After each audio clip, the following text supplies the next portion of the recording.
بسم اللہ الرحمن الرحیم۔ معزز حاضرین و سامعین، اللہ رب العزت کا لاکھ لاکھ شکر ہے کہ ماہ رمضان المبارک کا آغاز ہو چکا ہے۔ یہ وہ ماہ مبارک ہے کہ جس کا ہم انتظار کرتے تھے اور دعائیں کرتے تھے کہ یا اللہ ہمیں ماہ رمضان المبارک تک پہنچا۔ یاد رکھیں کہ زندگی میں ہمیشہ ایک نیا آغاز ممکن ہے۔ ہمیں یہ ماہ مبارک یہی یاد دلاتا ہے کہ چاہے ہم کتنے ہی کمزور کیوں نہ ہو جائیں، یہ ماہ مبارک ہمارے پاس آیا، یہ مقدس مہینہ ہمارے پاس آیا تو یہ مہینہ ہماری زندگیوں کو بدلنے کے لیے آیا۔ ابھی ہمارے پاس یہ اللہ تعالیٰ نے ہمیں پھر موقع عطا فرمایا ہے۔ نبی کریم صلی اللہ علیہ وآلہ وسلم نے ہمیں سکھایا کہ جب رمضان المبارک آتا ہے تو رحمت کے دروازے کھول دیے جاتے ہیں، مغفرت آسان ہو جاتی ہے اور بندے کے لیے اللہ تعالیٰ کے قریب ہونا یہ مزید آسان ہو جاتا ہے، شیاطین کو جکڑ دیا جاتا ہے۔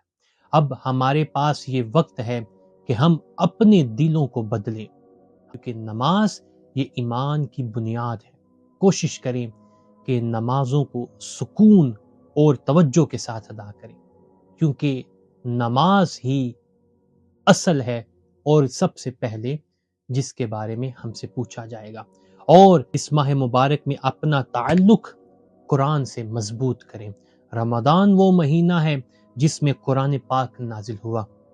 اللہ نے قرآن مجید میں ارشاد فرمایا شہر رمضان الذی انزل فیہ القرآن، کہ یہی وہ ماہ مبارک ہے اور اسی میں یہی وہ وقت ہے کہ جب دل سب سے زیادہ نرم ہوتے ہیں، چاہے چند آیات ہی کیوں نہ ہوں، روزانہ قرآن پڑھنے کی عادت بنائیں۔ ایک امپورٹنٹ بات کہ اپنی نیتوں کو خالص کریں۔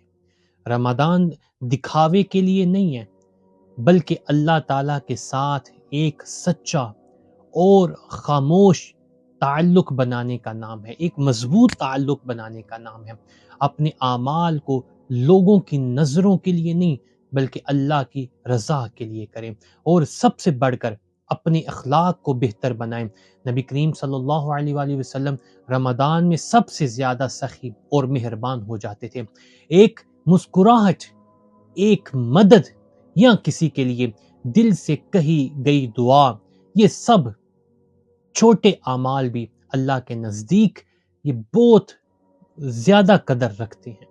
اور کوشش کریں کہ ہم جو بھی عمل کریں اس ماہ مبارک میں، اگر چیریٹی کریں، ہم کسی کی مدد کریں، رب کی راہ میں کچھ ہم ڈونیٹ کریں، تو اس میں آپ کی خالص نیت صرف رب کی رضا کے لیے ہونی چاہیے۔ ہم کسی کو افطاری کروائیں، سحری کروائیں، خاص نیت رب کے لیے ہونی چاہیے۔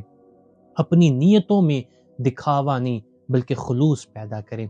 اور آخر میں یہ بات کہوں گا، یاد رکھیں کہ رمضان صرف 30 دن گزارنے کا نام نہیں ہے کہ 30 دن گزر گئے، رمضان المبارک چلا گیا، بلکہ رمضان المبارک میں اپنی زندگی کو نئی سمت دینے کا موقع ہے۔ یہ ماہ مبارک ہو سکتا ہے ہم کامل نہ ہو سکتا ہے ہمارے، اور یقیناً ہم روزانہ کی بنیاد پر کئی غلطیاں، کئی کوتاہیاں کر جاتے ہیں، مگر ہم تو کامل نہیں، رب کی رحمت کامل ہے۔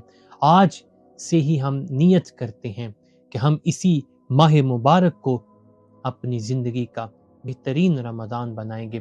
اللہ تعالی ہمیں اس بابرکت مہینے میں استقامت عطا فرمائیں اور یہ ماہ مبارک ایسے گزاریں کہ ہو سکتا ہے ہماری زندگی کا یہ آخری رمضان ہو۔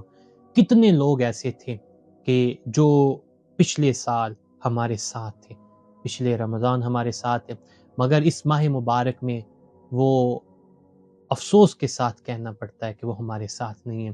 تو یہ ماہ مبارک کو ایسے گزاریں کہ یہ ماہ مبارک ہمارے لیے آخری ہو، ہمارے گناہوں کو اللہ تعالیٰ معاف فرمائے اور ہمیں اپنے قریب کر لے۔